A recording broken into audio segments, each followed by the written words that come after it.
Bienvenidos de nuevo. Se une otra vez a nosotros Stanislav Krapivnik, antiguo oficial del Ejército de Estados Unidos, originario del Donbass, que regresó a Rusia hace ya un tiempo. Así que gracias por volver al programa. Gracias. 16 años. 16 años, sí. El tiempo vuela. La vida de una persona debería ser de al menos 150, 200 años. 10 años, 15 años. Se pasan volando. 10 years or 15 years, it just flies. No, sí que la tiene. Pero su experiencia, tanto en el ejército de Estados Unidos como en Rusia, le aporta unas perspectivas muy interesantes sobre dos países con sus diferencias históricas. Y quiero preguntarle por una de esas diferencias, o conflictos históricos. Tradicionalmente, el principal problema o desafío de seguridad para que Rusia desarrollara su economía desde la desintegración de la Rus de Kiev ha sido contar con un acceso fiable a las vías navegables. De nuevo, esto es. Y por otro lado, antes, ya fuera el Reino Unido o después Estados Unidos, siempre estuviera el control en marítima.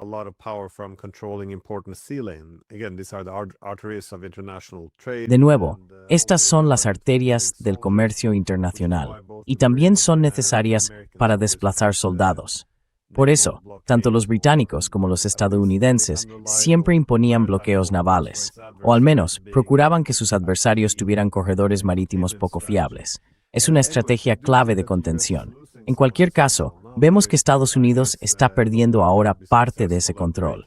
Es decir, parece que los chinos lograrán romper ese doble cerco de islas con el tiempo. Irán controla ahora el estrecho de Hormuz.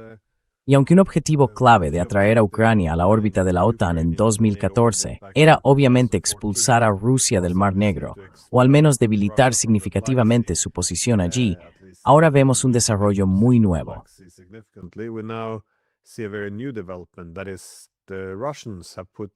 Es decir, los rusos han bloqueado el acceso de Ucrania al Mar Negro. Y no solo eso. Ahora hemos visto que los rusos han llevado a cabo su mayor ataque hasta la fecha contra los puertos de Odessa y que también están atacando, por supuesto, a los barcos que intentan entrar o salir. Así que esto también parece estar resultándole más fácil a Rusia, dado que los ucranianos tienen enormes dificultades por la falta de defensas antiaéreas. Pero quería preguntarle, ¿hasta qué punto es importante esto y cuál cree que es la estrategia más amplia de Rusia? Being the wider strategy of Russia. You're right about the ports, which is why Tienes razón sobre los puertos. Por eso, cuando los principados rusos, en particular en este caso el Principado de Moscú, empezaron a crecer más rápido que los demás principados, recibió el Yarlik, o la bandera, de la Horda de Oro para recaudar impuestos. Eso lo convirtió en el principal. Primero fue Tver y luego el Yarlik pasó a Vladimir. Me estoy remontando mucho en la historia, pero uno de sus objetivos principales era poner bajo control de Moscú a la República de Novgorod y sus grandes territorios, porque Novgorod formaba parte de la Liga Hanseática a través de los canales fluviales que llegaban al lago Ládoga. Ládoga resultó ser la primera capital de la Rus, luego Novgorod fue la segunda, Kiev solo fue la tercera y Vladimir la cuarta, así que Moscú se convirtió en la quinta capital. O en realidad, quizá en la sexta, porque Tver fue la quinta capital durante un breve periodo, y después Moscú se convirtió en la sexta.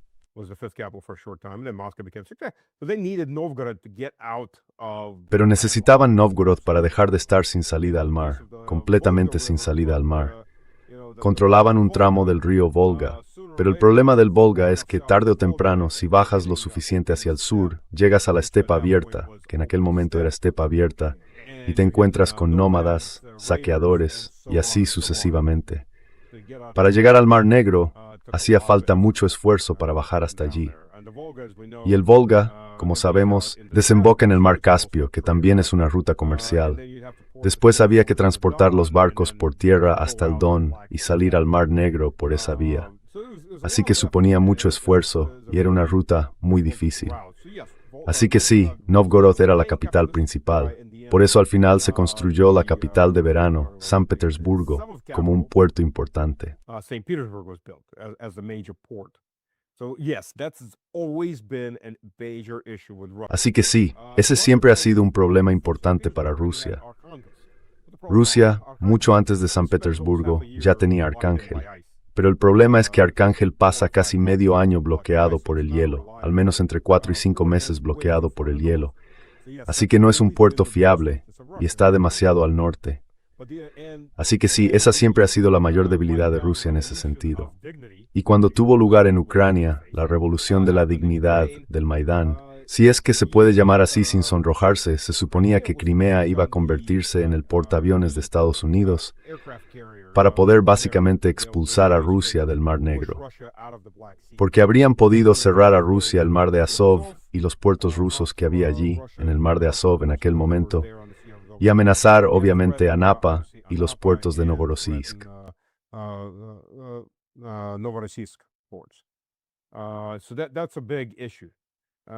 Así que ese es un asunto importante. Rusia, ya sabemos cómo fue la historia. Crimea pasó directamente a Rusia porque Crimea es rusa, igual que todos esos otros territorios, al fin y al cabo. Pero cuando empezó este conflicto, y mi mejor suposición de por qué Rusia no cerró todos esos puertos, es que además mantuvo durante un tiempo el acuerdo del grano. Siguió ese juego. Hasta que Ucrania utilizó esas rutas para lanzar continuamente drones marítimos contra los buques rusos frente a esos corredores de grano. Rusia seguía esperando algún tipo de negociación con Trump, con los europeos o con Zelensky para llegar a un consenso. Estaban abiertos a alguna solución.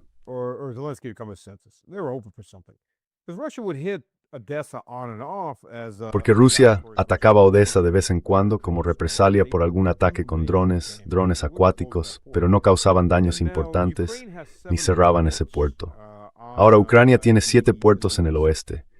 Tiene el puerto de Yuzhny, es decir, el puerto sur, al norte de Odessa, el puerto de Odessa que es enorme, y otros 5 puertos ya sea en el Mar Negro o en el Danubio. 3 de esos puertos están en el Danubio. Putin hace 2 años recibió luz verde del Parlamento para emplearse a fondo. No lo hizo. Y yo creo que Noloente ya tenía el derecho del Parlamento para seguir adelante. No lo hizo. No estaba causando los daños económicos masivos que se están causando ahora.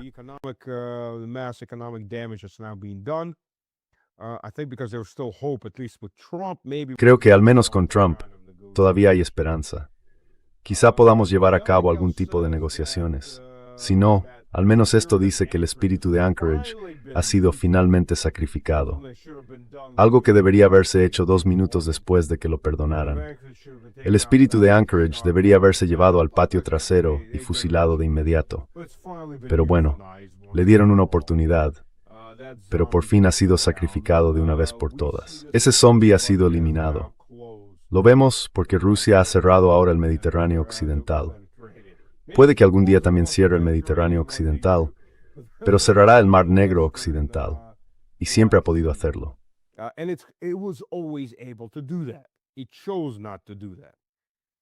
Decidió no hacerlo. Y cuando por fin se quitaron los guantes, lo que vemos es una destrucción sistemática de todas las instalaciones portuarias. No ataques puntuales ni una bofetada en la cara o en la muñeca para decir, no vuelvas a hacer eso, sino la destrucción absoluta de esos puertos y la destrucción de todo lo que entra y sale de ellos. Myers, como ya he dicho, de ninguna manera va a meter allí ninguno de sus barcos. Es la mayor naviera del mundo. De ninguna manera. Es una de brave space to asegurar ningún barco que allí. Es en mi Suiza. Warmina. Guerra presente que es de bird expo militar crítico.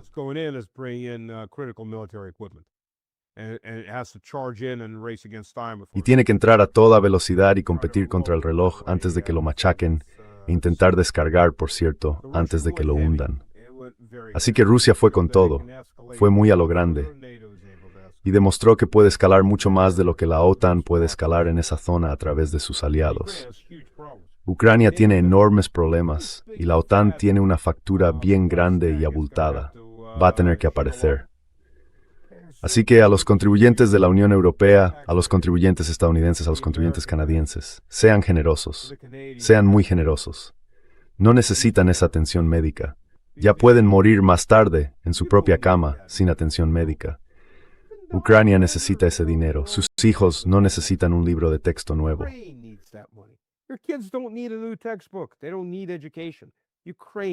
No necesitan educación.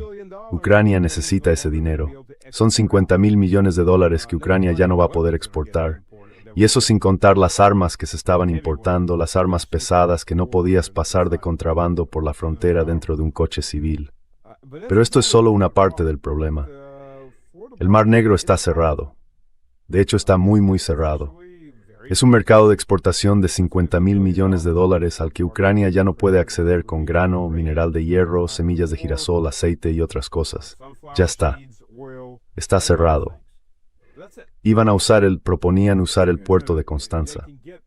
Así que Rusia empezó a atacar el puente hacia Constanza, donde por cierto Zelensky intentó genocidar esa ciudad para arrastrar a la OTAN a la guerra y culpar a Rusia.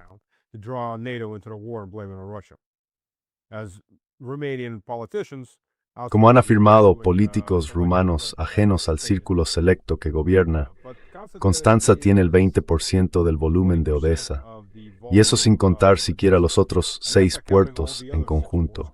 Así que lo que queda es el ferrocarril. Pero ya no se puede usar, porque Rusia, directamente y a través de partisanos rusos que operan por toda Ucrania central, se ha lanzado de lleno contra todo lo que parece una locomotora, se mueve como una locomotora o arrastra como una locomotora. Ucrania se ha quedado sin locomotoras. La mayoría eran eléctricas, así que eso ya era un problema. Y las demás eran diésel y están ardiendo. Rusia está atacando las locomotoras con muchísima intensidad. Si no puedes hacerlo por ferrocarril, ¿qué te queda? Camiones.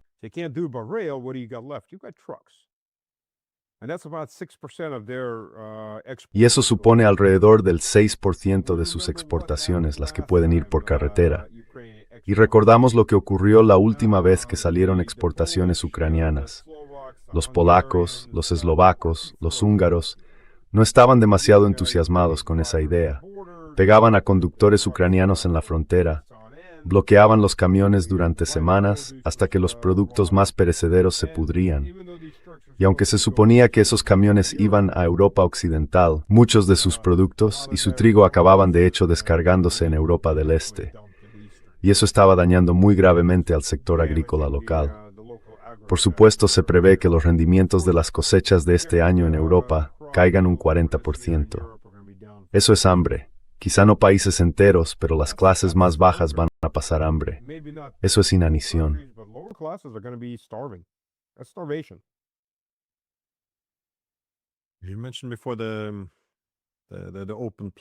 Ha mencionado antes las llanuras abiertas. Esta es otra preocupación de seguridad para Rusia a lo largo de la historia. No ofrece barreras naturales. Y de nuevo, este fue un problema clave cuando la OTAN derrocó al gobierno de Ucrania en 2014. En esencia, situó a la OTAN en la misma posición que Napoleón o Hitler. Quiero decir, esta era una preocupación fundamental. Creo que en Occidente a menudo se subestima. No todo el mundo, desde luego. Los servicios de inteligencia sí lo saben. El antiguo jefe del MI6, John Sowers, sostuvo en una conferencia allá por 2015 que, en sus palabras, Putin probablemente reza cada noche para que haya cordilleras a lo largo de sus fronteras, porque quería señalar que la geografía es algo que siempre ha hecho vulnerable a Rusia. Y esta es una debilidad que las potencias extranjeras explotan a menudo. Razón por la cual Rusia y su cultura estratégica siempre han hecho hincapié en las zonas de amortiguación.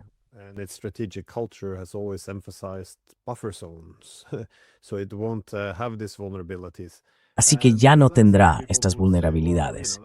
Y no es que la gente vaya a decir, bueno, eso pertenece a una época pasada. Pero hay un Wikileaks de 2008, un mes antes de que la OTAN se reuniera en Bucarest y prometiera a Ucrania una futura adhesión, en contra de la voluntad de la mayoría de los ucranianos. Y Tony Blair, en ese Wikileaks, señalaba que nuestra meta, nuestro objetivo con Rusia, debería ser hacer que se sienta un poco desesperada con nuestras actividades a lo largo de sus fronteras, y que Rusia debe ser sembrada con las semillas de la confusión. Así que, de nuevo, esta idea de operar en la frontera rusa no tiene como objetivo, la libertad y la democracia, y tratar de calmar a los rusos. El objetivo es, sabemos que esto es una vulnerabilidad.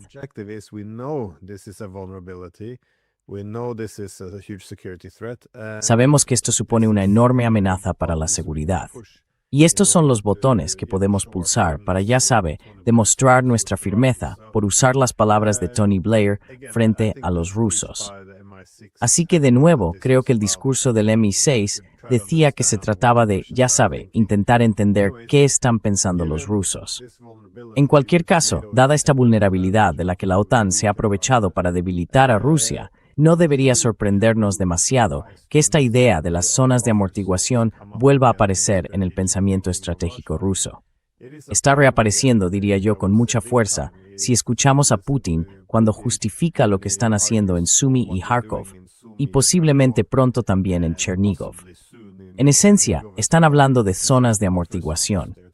¿Hasta dónde llegarán estas zonas de amortiguación, en su opinión?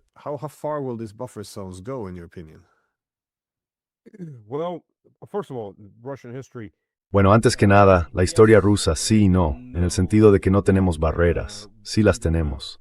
Al oeste hay una ciénaga gigantesca por la que realmente no se puede pasar. Hay enormes bosques y extensiones de terreno y muchas ciénagas más pequeñas.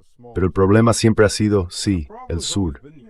El sur es una estepa, es una autopista, una mega autopista desde los montes Urales hasta las grandes llanuras de Europa Central. Eso es un gran problema. Así que las invasiones desde el sur se produjeron mediante, incursiones invasoras de diversos pueblos nómadas. Y sí, los ejércitos occidentales empezaron a invadirnos en el año 1012 después de Cristo. Fue la primera invasión paneuropea de Rusia.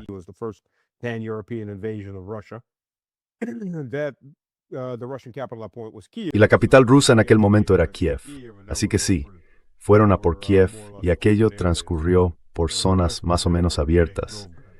Habría sido mucho más difícil tomar Novgorod en aquel momento, atravesando los bosques y los pantanos. Pero también lo intentaron, tuvieron las invasiones de los caballeros teutónicos, tuvieron a los suecos invadiendo, así que eso ocurrió. Ahora bien, dicho esto, por supuesto, Blair actuaba en la Rusia de 2008, probablemente con la mentalidad de que eso siempre iba a seguir siendo así. Los políticos medio tontos siempre tienen ese problema. Viven en un estado de presente perpetuo.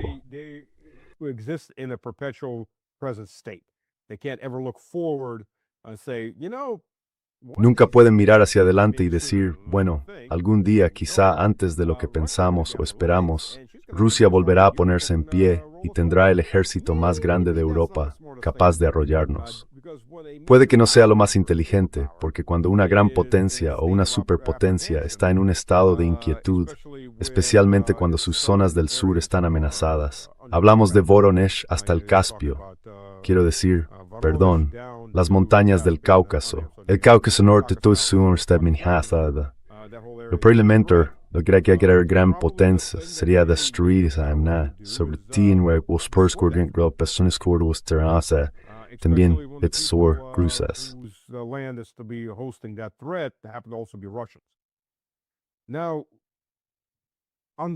Ahora bien, por un lado, ya saben, me han preguntado esto en la televisión rusa. Me lo han preguntado en programas estadounidenses.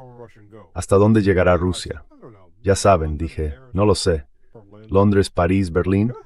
Como que ya saben, me reí con nerviosismo. En plan, no, quizá no hasta allí. Piénsenlo de esta manera, y todo el mundo debería pensarlo así. Rusia toma Kharkov. Lo hará. ¿En qué se convierten las personas que viven en Kharkov? Se convierten en ciudadanos rusos. Entonces Kharkov pasa a estar siendo bombardeada desde Dnipropetrovsk o Poltava. ¿Qué tiene que hacer Rusia? Tiene que defender a sus ciudadanos. Avanza más hacia el oeste. Toma Poltava, toma el este de Dnipropetrovsk. Vale, entonces están en el río Dnieper.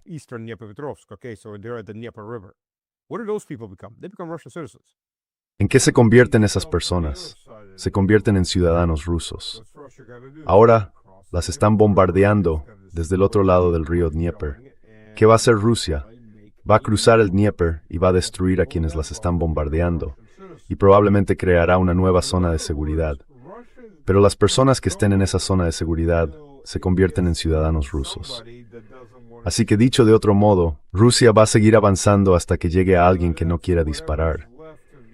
ya sea lo que quede de Ucrania en la parte central, Polonia, Berlín o Londres, todo dependerá de la gente que esté al otro lado.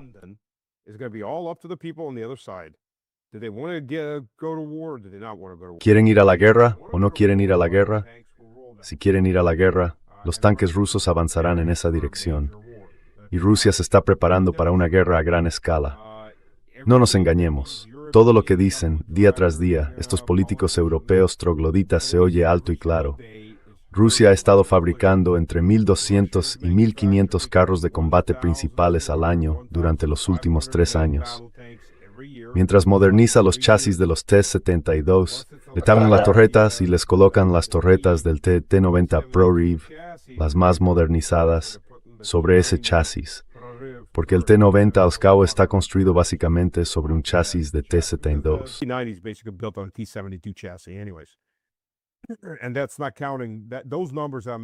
Y eso sin contar los tanques modernizados. Las cifras que he mencionado tampoco los incluyen. Y esos tanques no están llegando al campo de batalla en Ucrania.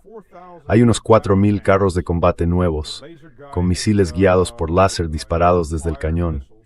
Disparados desde el tubo, quiero decir, desde el tubo del cañón principal, que pueden guiarse hasta el objetivo. Se han fabricado y están almacenados, listos, quizá haya muchos más. Eso, si se toman las cifras más conservadoras, listos para una guerra con Europa. Europa, por cierto, incluidos Estados Unidos y la OTAN, fabrica menos de 50 tanques al año a estas alturas. Y no estoy hablando de sistemas de artillería autopropulsada. No estoy hablando de misiles pesados.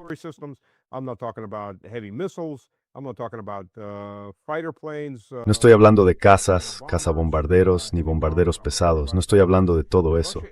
Y Rusia está ahora mismo en el 7% del PIB. Ese 7% del PIB es para lo militar. Eso no es un presupuesto militar. Un presupuesto militar está entre el 30 y el 40%. Llegará a eso si la OTAN es lo bastante estúpida. Puede aumentar, no lo ha hecho. Tiene mucho más que ver con el liderazgo que con su capacidad de aumentar. Así que, con suerte, Rusia no tendrá que llegar tan lejos. Los polacos son bienvenidos en Ucrania Occidental. Solo tienen que acordar que no van a disparar contra Rusia. Rusia no disparará contra ellos. Es así de fácil. No sé si la OTAN en su conjunto o la Unión Europea tienen suficiente sentido común. Tengo mis dudas. Dudas muy serias.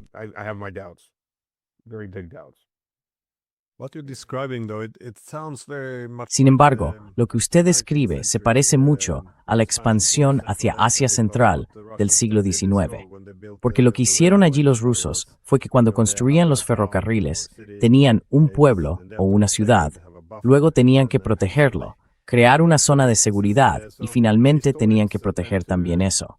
Así que los historiadores tienden a coincidir en que gran parte de aquello fue lo que podemos llamar expansionismo defensivo, es decir, una expansión motivada, en buena medida, por preocupaciones de seguridad a lo largo de grandes fronteras porosas, difíciles de defender.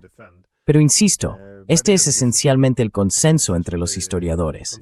La principal preocupación de seguridad de los rusos ha sido esa larga frontera sin defender, que requiere profundidad estratégica y que ha ayudado frente a amenazas, ya sabe, desde Napoleón hasta Hitler. C'est que supposons les que Bracewent c'est le grave protégeur.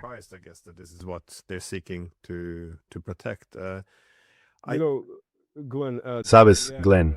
Por añadir algo a eso, la idea equivocada sobre la Unión Soviética siempre fue que la Unión Soviética no tenía política exterior, que Stalin no tenía política exterior, que quería una revolución mundial, cosa que por cierto nunca hizo. En realidad, Stalin era el más racional de todos ellos. Trotsky quería una revolución mundial, Stalin quería socialismo en un solo país.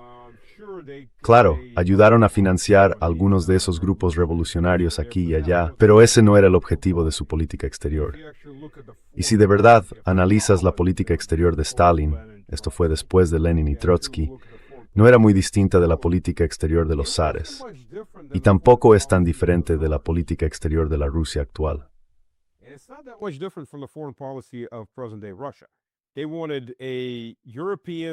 Querían una arquitectura de seguridad europea, mientras que Rusia lleva impulsando una arquitectura de seguridad europea desde 1886. Nicolás I propuso la Sociedad de Naciones. Nicolás I impulsaba una estructura paneuropea. Y ocurrió. Bueno, tuvimos la Primera Guerra Mundial, así que no ocurrió. Los británicos desempeñaron un papel importante para asegurarse de que estallara la Primera Guerra Mundial, y luego ellos mismos se vieron arrastrados a la guerra. Tuvimos lo mismo con la Segunda Guerra Mundial. Stalin, todo el mundo recuerda el pacto Ribbentrop con los alemanes. Lo que nadie recuerda es que fue un último intento desesperado de evitar la guerra y que los británicos, los franceses y los polacos habían firmado exactamente lo mismo con Hitler años antes. Los polacos en 1934. Nadie quiere recordar eso.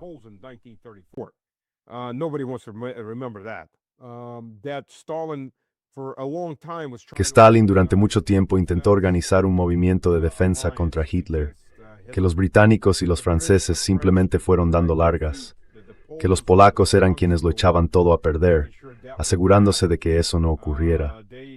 Eran aliados de Hitler. Por cierto, Piłsudski y Hitler tenían una relación muy estrecha. Y si se miran las fotos de archivo, cuando Piłsudski murió y fue enterrado durante el oficio religioso, a la derecha del féretro, en la primera fila, justo al lado del féretro, está sentada toda la cúpula del Tercer Reich. Hitler, ante todo, justo al lado del féretro, en el lugar de honor. Así que los polacos eran los representantes de Hitler en la Sociedad de Naciones. A Rusia se le preguntó en 1948. Después de la Segunda Guerra Mundial, en 1948, Stalin pidió entrar en la OTAN cuando se enteró de que se estaba organizando la OTAN.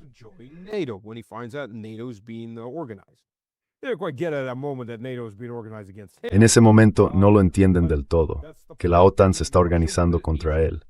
Pero ese es el punto. Rusia quería una organización de seguridad estructurada para Europa. Cuando eso fracasó, fue cuando empezaron las revoluciones soviéticas en Europa del Este y se crearon los estados tapón.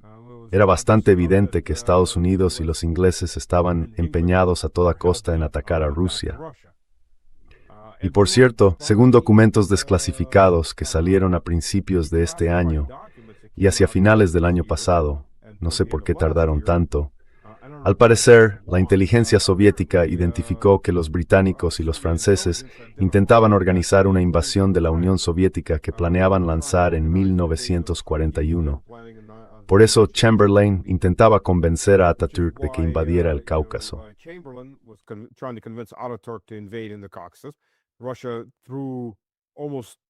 Rusia mantuvo, hasta bien entrado 1943, un grupo de ejércitos en el Cáucaso, por si acaso. Así que, incluso cuando la situación se volvía desesperada en Moscú, seguía habiendo un grupo de ejércitos en el Cáucaso, por si los turcos decidían unirse a los alemanes. En este caso, sumarse a la invasión. Pero los británicos intentaban atraerlos a su bando y planeaban una invasión a través de Irán y de Noruega. Perdón, no Noruega, Finlandia. Eso salió a la luz en documentos desclasificados a finales del año pasado, a principios de este año. Y de nuevo, en 1992, Yeltsin pidió entrar en la OTAN. En 2000, Putin pidió entrar en la OTAN. Y otra vez, incluso hasta el final, en diciembre de 2021, Putin envió un plan ya preparado, no era el primero, para una arquitectura de seguridad en Europa. Hemos tenido 2 guerras mundiales.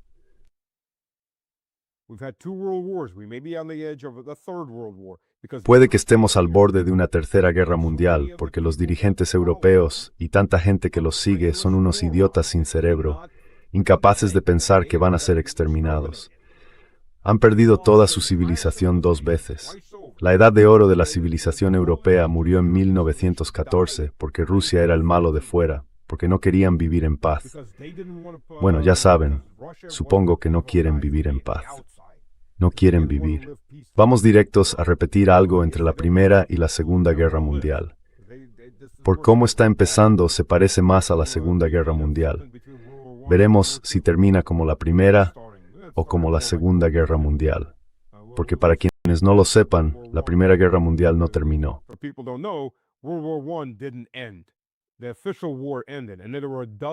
La guerra oficial terminó y después hubo una docena de guerras más que se libraban en Europa Central y Oriental y en Turquía.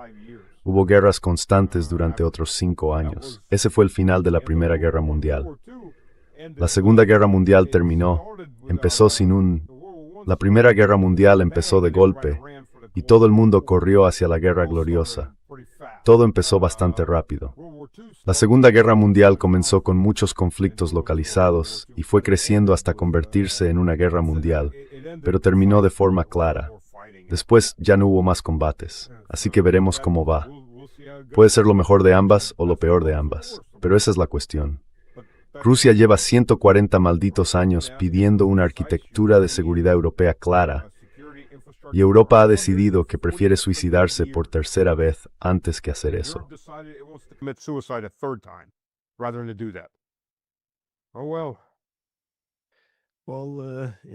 Bueno, en vez de debatir la arquitectura de seguridad europea, que era el camino que se suponía que debíamos seguir, o al menos recuperar esa idea de 1975 en adelante, antes de que se abandonara a mediados de los 90. Pero no estamos ni cerca de recuperarla. Sin embargo, la gente sigue hablando de posibles acuerdos de paz, o, al menos, la última propuesta que ha surgido fue la de Turquía. Propusieron un alto el fuego, no un acuerdo de paz, sino un alto el fuego. Y más o menos al mismo tiempo se anunció que suministrarán a Ucrania 70 misiles ATACMS. Así que es muy interesante que las propuestas de paz o de alto el fuego parezcan surgir solo cuando Ucrania y la OTAN están a la defensiva.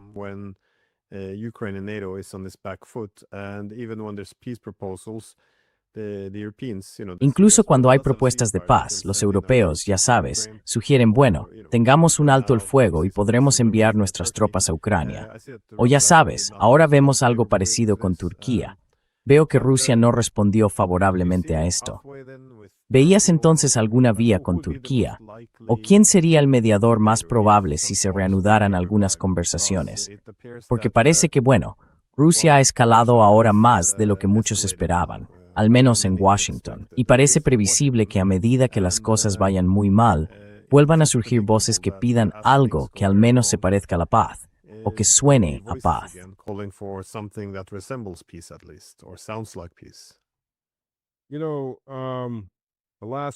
Sabes, el último barco turco estaba buscando ahora mismo su nombre.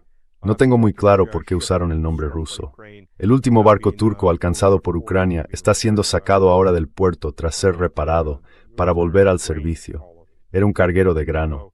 Así que Erdogan, porque ya sabes, te guste o no, está completamente en el bolsillo de Trump.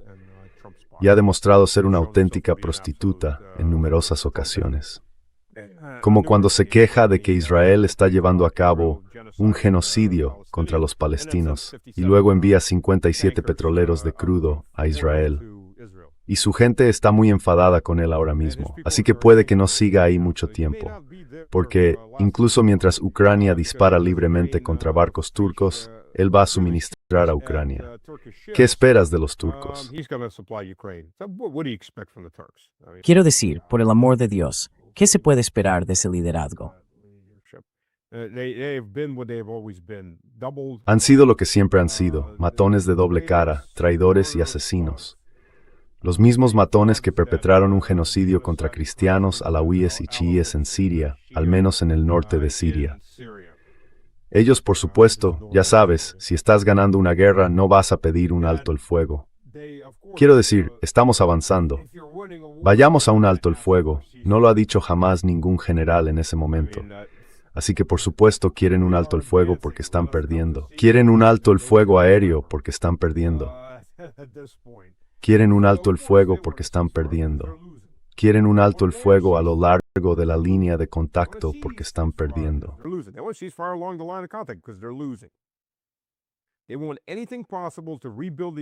Quieren hacer todo lo posible para reconstruir el ejército ucraniano, meter a más mercenarios colombianos y brasileños, y quizá reunir a los hombres ucranianos en ciudades europeas, y quizá lavarles el cerebro a unos cuantos más de esos descerebrados en Europa para que vayan de voluntarios a morir por Zelensky. Hay muchos europeos muertos por todas partes.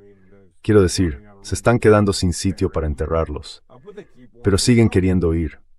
Muchos menos ahora, pero los colombianos parecen estar más que dispuestos, en masa. Por cierto, lo digo desde el primer día, y lo he dicho en la televisión rusa.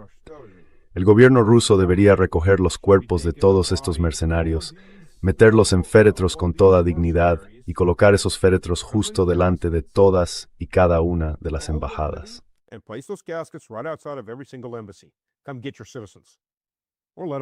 Venid a recoger a vuestros ciudadanos, o dejad que se pudran ahí. Vosotros elegís, y poned su bandera encima. Ahí lo tenéis. A ver cuántos... Ya saben, los polacos perdieron a más de 10,000 personas. Claro, las líneas se mantienen relativamente estables por momentos, así que evacuaron a la mayoría a cementerios polacos. Pero aún quedan bastantes que recogieron las tropas rusas mientras avanzaban por aquí y por allá. Hay muchos otros, aunque varios cientos de franceses, muchos de los paracaidistas, muchos de la legión extranjera. Así que esa es mi opinión. Yo lo habría hecho.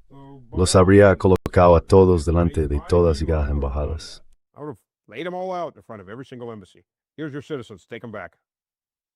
Aquí tienen a sus ciudadanos. Llévenselos de vuelta. Rusia hizo algo parecido con los británicos durante la Segunda Guerra de Chechenia. Cuando los británicos, no recuerdo si fue en una cumbre, Rusia llevó una bolsa de pasaportes y los tiró sobre la mesa. Llévense de vuelta a sus ciudadanos. Si quieren saber dónde están enterrados sus ciudadanos, pueden ir, ya saben, a desenterrarlos. Aquí tienen los pasaportes de todos los ciudadanos suyos que matamos. Y eso fue bastante embarazoso para los británicos. Así que sí, lo mismo. Van a seguir enviando mercenarios. Los ucranianos, al menos varios miembros de la Rada, hablan mucho. Y ya han declarado que su objetivo es que entre el 40 y el 60% de las brigadas de asalto estén formadas por extranjeros. El problema de los mercenarios es que no vienen a morir por ti, vienen a ganar dinero. Y un mercenario muerto no se gasta su dinero, y probablemente su familia tampoco reciba nada de él. Vienen a divertirse asesinando civiles, prisioneros de guerra, claro. Les encanta hacer eso. Pero en realidad no están ahí para arriesgar sus vidas, al menos no demasiado, dentro de ciertos límites. Y cuando quieres que entre el 40 y el 60% de tus brigadas de asalto, las que sufren la inmensa mayoría de las bajas, sean extranjeras, tienes problemas. Y sí, van a seguir incorporándolos. Esa es la situación. Necesitan tiempo, se les ha acabado el tiempo. Su infraestructura de combustible está destruida. Han aparecido algunos vídeos desde Kiev, de supermercados. Están vacíos.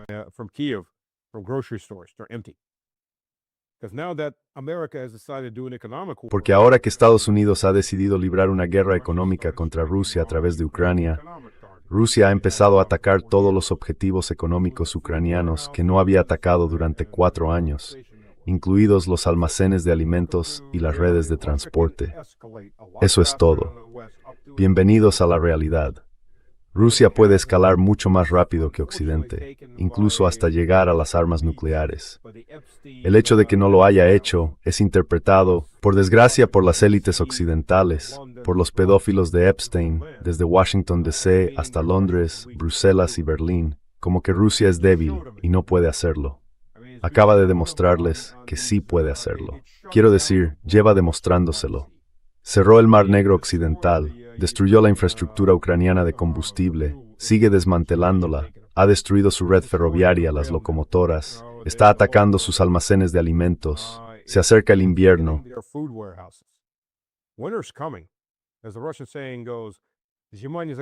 Como dice el refrán ruso, el invierno no está más allá de las montañas.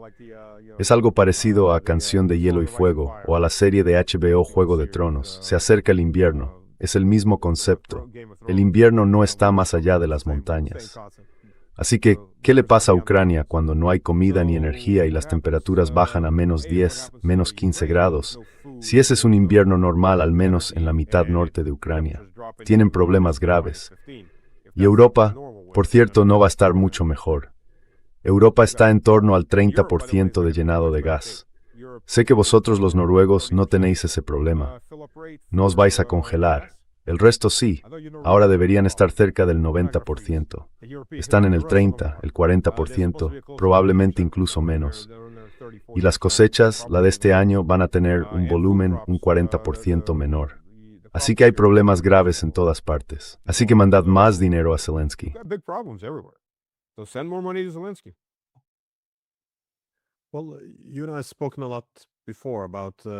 Bueno, usted y yo hemos hablado mucho antes sobre la preocupación en Rusia de que el umbral ha ido bajando, de que la OTAN a menudo siente que puede escalar con impunidad y de la presión sobre el Kremlin para que en esencia responda de una manera más contundente. Y supongo que en gran medida eso es lo que estamos viendo. De nuevo, contra Ucrania, no contra la OTAN, al menos por ahora. Pero como dije antes, Rusia parece haber escalado más de lo que muchos habían previsto en Estados Unidos. Así que, de nuevo, mencioné antes los puertos, en esencia, convertir a Ucrania de facto en un país sin salida al mar. Perdón. Y sí, el puente es bueno, al menos un puente muy importante en Odessa, que también fue atacado.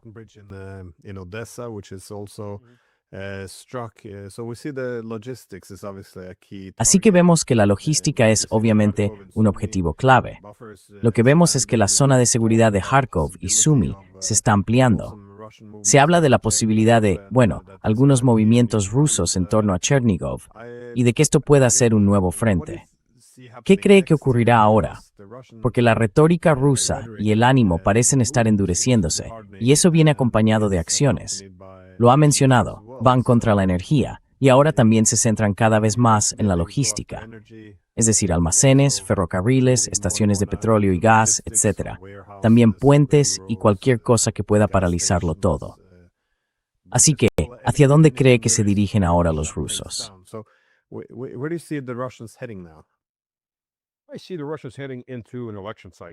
Veo a los rusos entrando en un ciclo electoral, y las elecciones parlamentarias son en septiembre.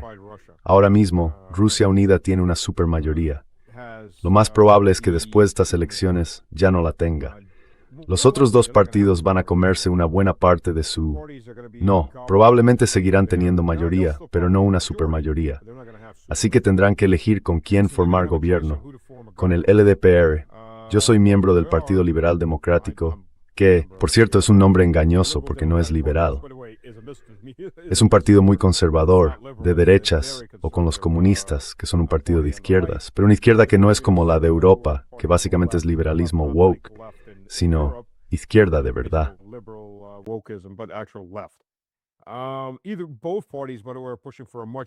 Cualquiera de los dos partidos, pero estamos presionando para dar una respuesta mucho más dura a Occidente. Así que en cuanto Rusia Unida deje de tener una supermayoría, tendrá que formar gobierno, o al menos tener en cuenta, para poder aprobar cualquier cosa, lo que tengan que decir los otros dos partidos más grandes de los 5 que hay en el Parlamento. Eso va a cambiar muchas cosas. Y los militares quieren golpear con más dureza a Occidente para dar una lección. Y hay muchos otros factores de ese tipo, así que estén atentos a las elecciones. Eso va a ser lo más importante. Y ya se puede ver que el ambiente está cambiando.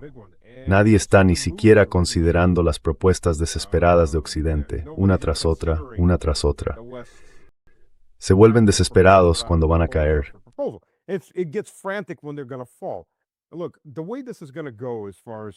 Mire, por lo que puedo ver y entender, esto va a desarrollarse así. Los 3 objetivos principales ahora mismo. El objetivo principal número 1 será, por supuesto, la zona de las 3 ciudades, Drushkivka, Kramatorsk y Slaviansk. La tienen rodeada por la retaguardia, hay movimientos de pinza al norte y al sur, y tienen un asalto frontal que llega desde el este. No van a aguantar mucho, no hay otras líneas a las que replegarse. Eso es todo. Lo que Ucrania ha podido hacer durante los últimos 4 años es que cada vez que les tomaban una ciudad o un pueblo fortificado en el este, se replegaban 4, 5 o 6 kilómetros a la siguiente posición y después a la siguiente. Ya no hay más posiciones siguientes, solo hay campos.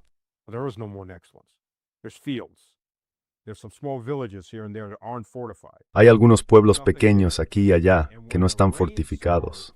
No hay nada allí. Y cuando empiecen las lluvias, entre mediados y finales de septiembre, y esos campos se conviertan en barro, la única forma de entrar y salir será por carretera asfaltada.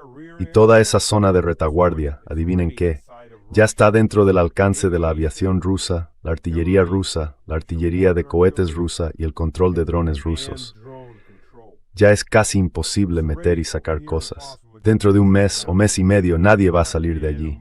Es una morgue. O te rindes o mueres. Eso es todo. Esa es la única opción que van a tener esos hombres. Y eso les va a estar pesando en la cabeza ahora mismo. Va a golpear duramente la moral, porque sabes que muy pronto no habrá forma de salir. Ya es bastante arriesgado intentar salir. Y dentro de un mes y medio, se acabó.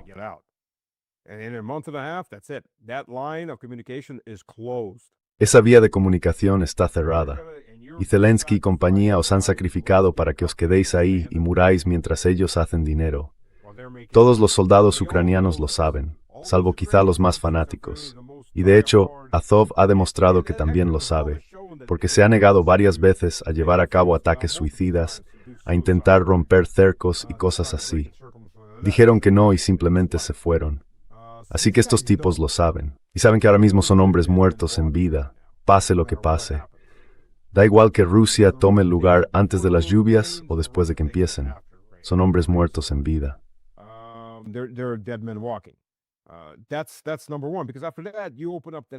Eso es lo primero, porque después abres toda esa región, hasta Poltava, Dnipropetrovsk y desde el sur hacia Kharkov. Todo eso queda abierto. Y Rusia ya está avanzando desde Krasny Liman hacia Izium. Y desde Krasny Liman hasta Slaviansk hay unos 10 kilómetros, y estás en terreno elevado, mirando hacia abajo. El segundo objetivo principal ahora mismo es Sumy. ¿Por qué Sumy? Porque Sumy es un importante centro logístico. Si quieres tomar Kharkov, tienes que aislar Kharkov. Kharkov está obviamente aislada por el norte y el este. Sumy la isla por el oeste. Si miras el mapa de Sumy, verás muchas carreteras pasan por allí. Vienen de Chernigov, de Kiev y de Dnipropetrovsk.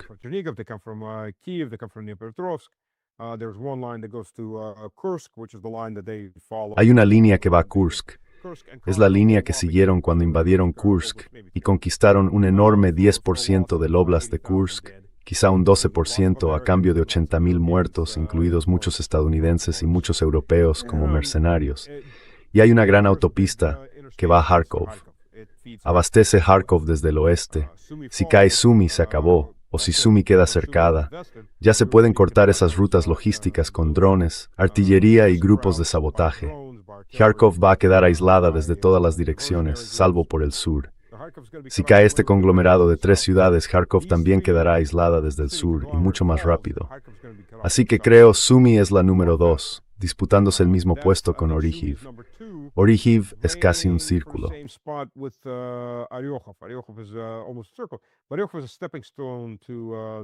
Orehov es un trampolín hacia Zaporilla. Guliái Polie podría caer antes, pero el objetivo final es la ciudad de Zaporilla. Así que creo que esos son los 3 objetivos principales ahora mismo. Llegados a ese punto, creo que el ejército ucraniano al este del Dnieper, si aún queda algo vivo de él, saldrá corriendo para llegar a la orilla occidental del Dnieper. Ya veremos. Pero creo que esa va a ser la prioridad por cómo se está desarrollando la situación. Kharkov será algo secundario después de esos otros objetivos. Al menos después de tomar el objetivo de las 3 ciudades del Donbass y Sumy, entonces se puede empezar a avanzar en Kharkov de una manera significativa. El noreste de Kharkov está siendo tomado y despejado ahora mismo, hasta abarcar todo lo que queda al este del río Donetsk del Seversky.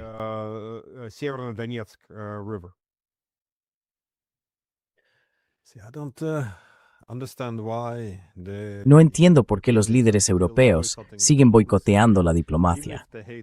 Quiero decir, aunque odien a Rusia hasta lo más profundo, si ven que su guerra indirecta está fracasando y al borde del colapso. Quiero decir, si los últimos 4 años y medio fueron los buenos tiempos, cuando rusos y ucranianos se desangraban mutuamente y las líneas del frente no se movían, ya saben, como sugería el informe de RAND de 2019, el beneficio sería aumentar la tensión para poder, ya saben, desgastar los recursos de Rusia. Sin embargo, una guerra total podría ser problemática, porque si entonces un gran territorio estratégico empieza a inclinarse hacia Rusia, eso no les convendría. Parece que hemos llegado a ese punto, y sigo sin entenderlo. De nuevo, Aunque odien a Rusia hasta lo más profundo, tienen que ver lo que está a punto de pasar aquí. Algo está escalando. Ya no controlan esto. Tu a romperse, me sembraño. Sex ni siquiera habla nadie. It's just strange. No one's even talking. I talked to 2 days ago with Hablé con él hace 2 días, junto con George Beebe.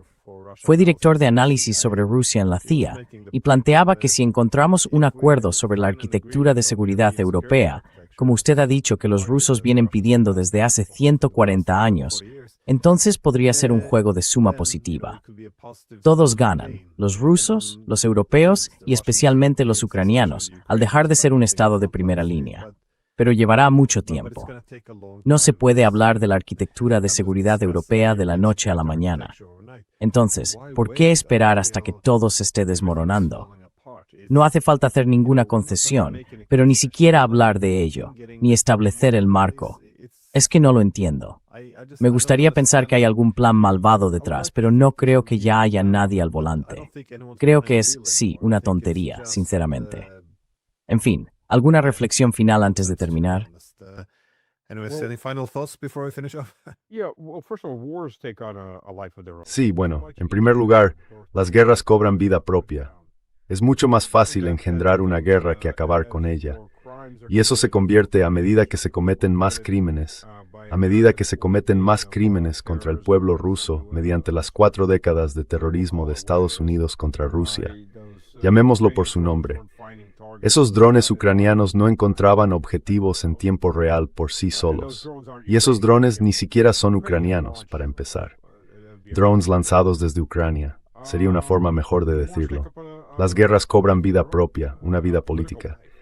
El otro problema es, bueno, en primer lugar, ¿en quién confías? Bueno, empezaré con 2. Usted ha dicho, los buenos tiempos para los europeos.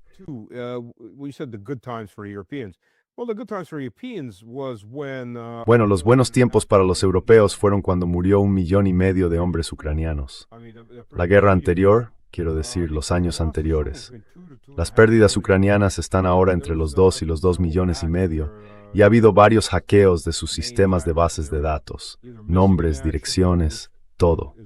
Figuran como desaparecidos en combate, que es un eufemismo, o como desertores, que es un eufemismo de muertos, porque no queremos pagarles por haber desertado, o simplemente como muertos reconocidos oficialmente. Basta con mirar las vistas aéreas del principal cementerio a las afueras de Kharkov, cientos de acres. Es gigantesco, en ese cementerio hay unas 40 o 50,000 tumbas. Es un cementerio nuevo. No existía antes de esto.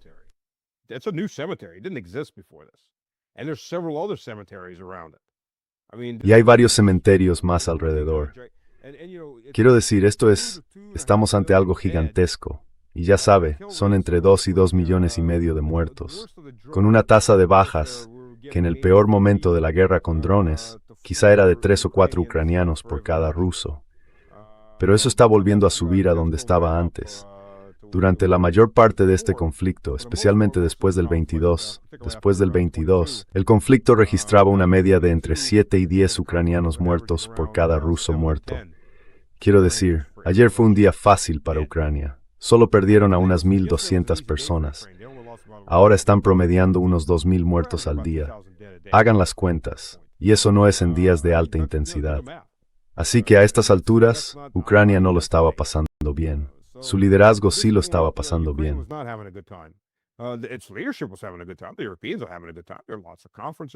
Los europeos se lo estaban pasando bien. Había muchas conferencias, muchas copas, muchas comisiones ilegales. ¿Y a quién le importan los campesinos si están muertos? Criemos más.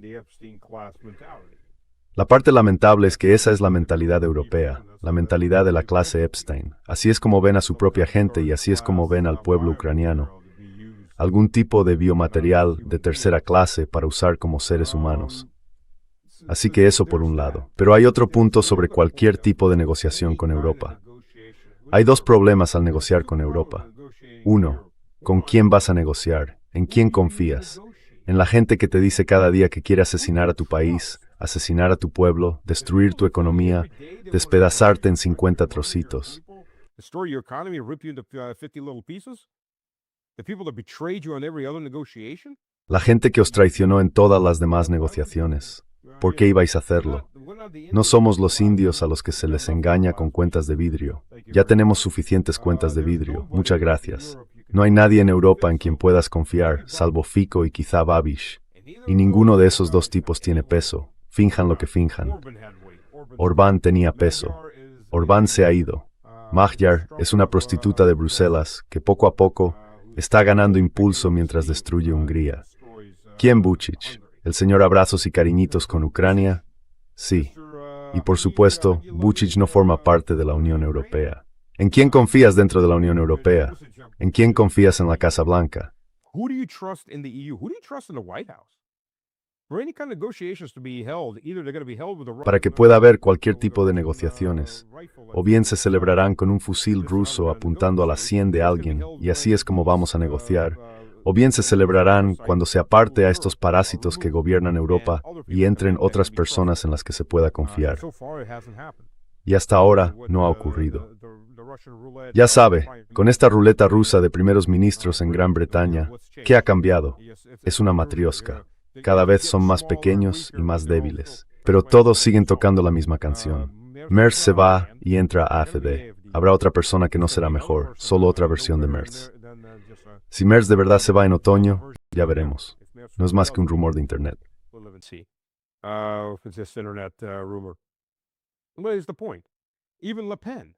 ¿Qué sentido tiene? Incluso Le Pen. Le Pen es ahora una Macron de segunda. Ha dicho varias veces que está totalmente a favor de enviar armas a Ucrania. ¿Puedes confiar en ella? Así que o bien está mintiendo para llegar al poder y entonces no puedes confiar realmente en ella, porque hacia dónde va a tirar después, o de verdad está totalmente a favor de enviar armas a Ucrania. No soldados franceses, solo armas. ¿Puedes confiar en ella? No, en realidad no. ¿En quién confías en Occidente? No hay nadie. ¿Cómo construyes cualquier tipo de infraestructura que tenga que basarse en algún tipo de confianza con personas que no te dan la espalda? Y si les das la mano, comprueba cuántos dedos y anillos te quedan. Ya sabes, con eso es con lo que estás tratando.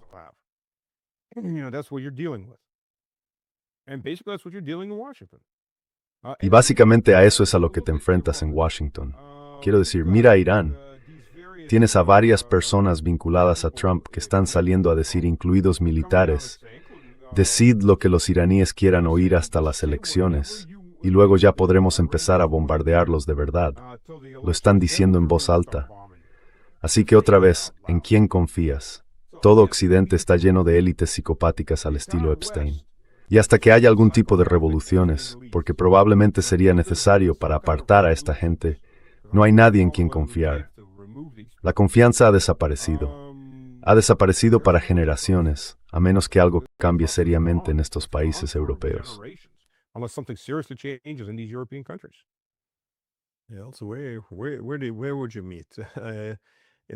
¿Dónde se encontrarían?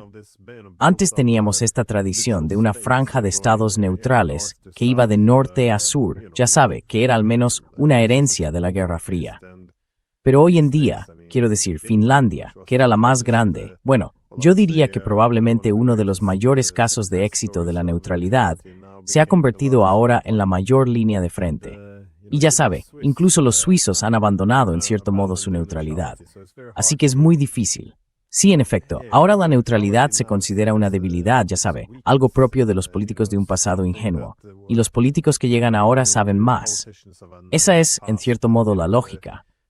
También se oye eso desde Suecia, al parecer. Es decir, ahora tendremos seguridad de verdad porque estaremos en la OTAN. Sí, en fin, muchísimas gracias por dedicarme su tiempo.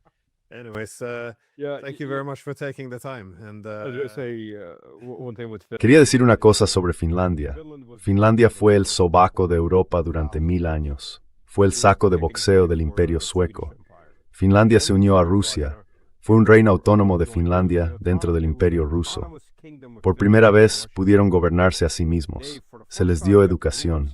Una apestosa aldea pesquera fue convertida en Helsinki con dinero ruso y por ingenieros rusos. Los finlandeses ascendieron en la aristocracia rusa y en los círculos intelectuales rusos. Y después de la Segunda Guerra Mundial, en vez de ser castigados por ser aliados de Alemania, por dirigir campos de concentración, campos de exterminio para civiles no finlandeses en Karelia, a los finlandeses se les dio una salida fácil. Cambiad de bando y todo queda perdonado. No sé por qué Stalin hizo eso, ni idea, pero lo hizo.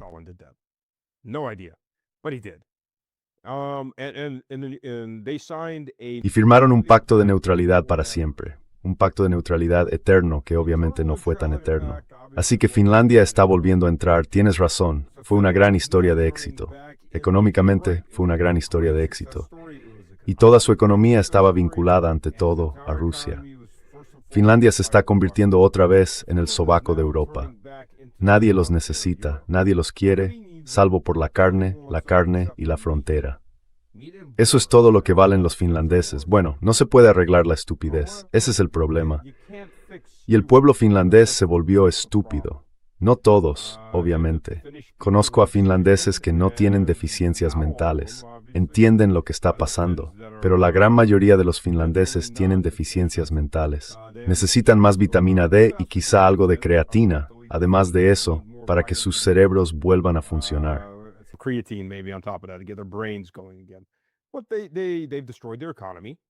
Pero han destruido por completo su economía. Finnair era una de las mejores aerolíneas del mundo. Ahora está rogando a la gente que compre sus Boeing porque nadie los necesita. Era una de las mejores compañías del mundo porque volaba a través de Rusia y conectaba sus vuelos con Rusia. Y todo lo demás también es por Rusia. La principal exportación de Finlandia eran los productos de madera que compraban a Rusia. Ahora tienen que talar sus propios bosques, que son mucho más limitados. Pero Finlandia es solo un microcosmos del resto de la Europa no rusa, del otro 58% de Europa, por desgracia. Es un microcosmos de eso. Así que esto seguirá hasta que los campesinos sean lo bastante pobres y hambrientos como para rebelarse, o hasta que mueran bajo los tanques rusos, según lo que elijan sus líderes.